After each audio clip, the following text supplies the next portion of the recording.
જય ગુરુદેવ. આજે આપણી સાથે છે અબજી બાપા અને મોહન બાપાના પરિવાર. ભોજનના પણ દાતા પરિવાર છે અને એ લોકોએ પણ અહીંયા સ્નાન કર્યું છે, શિબિરનો લાભ લીધો છે.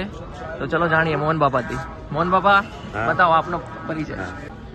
અમે અમદાવાદથી પ્રયાગરાજમાં આવ્યા છીએ. બહુ અમને મજા પડી અને આ અમે પહેલી વખત જોયું છે. પ્રયાગરાજનું જે આ સંગમ છે નદીઓના બંનેના, એમાં બહુ અમને મજા પડી ગઈ છે. અને 3-4 દિવસથી અમે આવ્યા છીએ. અમને સગવડ બહુ પુષ્કળ સારી મળી છે. અને દેવજીભાઈ જે અમારી સેવા કરી છે એ તો અમે અત્યારે જ જોઈ છે આ વખતે. અને બહુ મજા પડી ગઈ. અમારે જે જાય છે છોકરાઓ એ બી પાછા બીજા છોકરાઓ તૈયાર થાય છે. એટલે એમ અમને બહુ આ પુષ્કળ મજા આવી ગઈ અને ફેમિલી પણ બહુ ખુશ થઈ ગયું છે. અને સ્નાનનો અનુભવ કેવો રહ્યો તમારો? સ્નાનમાં બહુ ટૂબકી મારી અને બહુ એન્જોય કર્યો અમે. ભલે પાણી ઓછું હતું પણ નાહવાની સ્નાન કરવાની બહુ મજા પડી અમને. માતાજી, આપનો અનુભવ જણાવો. મારું નામ કસ્તુરબેન છે.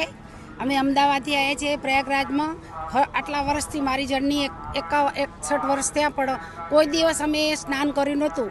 પણ અહીંયા આવીને જે જોયું તો એમ થાય છે કે અમને લાભ મળ્યો, પણ અત્યારે તમે જોવો તો આપણે એમ થાય છે કે અહીં સ્વર્ગ જ છે. ને અમે જે સ્નાન કર્યું છે એનો અનુભવ છે. ગંગા મૈયાએ તે જે અમને ડૂબકી મડાવી છે ને એ તો કોઈ એનું વર્ણન ન થાય. બહુ સરસ. અને સેવામાં પણ તમે દેવજીભાઈને જો માનતા હો ને દેવજીભાઈ તરફથી આવતા હો તો એ ભગવાન સ્વરૂપે આપણા આગળ ઊભા છે. મારું નામ શાંતાબેન છે, ગાંધીનગર રહેવાસી, અબજીભાઈના વાઈફ. અમે અહીંયા આવ્યા છીએ. બહુ જ મજા આવે છે કુંભ મેળામાં ને અમને દેવજી બાપે બહુ જ સેવા કરે છે અહીંયા. પણ એનો જોઈને અમને બહુ જ આનંદ થાય છે. એમ હવે અમારા કને કોઈ કહેવાના પ્રશ્ન નથી અમારી જોડે. એટલા બસતા એટલી અમારી સંભાળ રાખી છે ને અહીંયા સેવા બહુ કરે છે.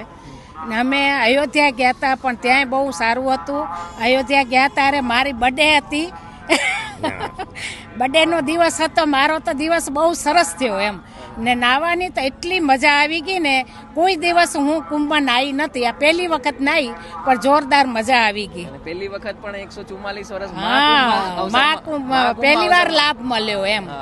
ને સરસ અમારો એન્જોય કર્યો અમને. અને બહુ આપણા મજા આવી સંપ્રદાય તરફથી આ જે આખી કાર્યશાળા કે શિબિર જે છે આપણી, એનું ગૌરવ તમે કેવું લેશો?